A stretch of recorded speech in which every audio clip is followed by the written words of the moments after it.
If you're new to my channel, welcome. I'm Mad Chen and I'm a digital illustrator. I create Procreate tutorials for beginners. Today I'm going to show you how to create a text layer in Procreate. We need to come up here to the Actions tool, then click on the Add tool, then come down here and click on Add Text. Now there's a lot to cover in text. Clicking on this will present you with the word text, and we can change this to any word that we like. You'll notice that the word text is currently highlighted. Please remember to always have your text highlighted if you want to make any kind of changes. You can simply get rid of this by clicking outside of the box, like so.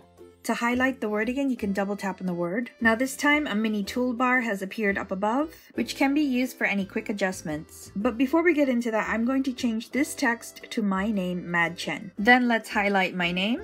This toolbar up above is the mini version of the Style Edit tool. The full screen of the Style Edit tool becomes available when you click on this double A icon. I'll show you how to use the Style Edit tool in the next Procreate tutorial. Thanks for watching, guys. Please support this channel by liking, commenting, sharing, and subscribing to Mad Chen. If you have any questions, comments, or problems with Procreate, please leave comments down below because I want to be supportive and help you guys get better at using Procreate and also get better at your artwork. You can also check out my other Procreate tutorials, which I will leave links up above and also in the description below. I hope you guys have a lovely day, and I will see you in the next Procreate tutorial.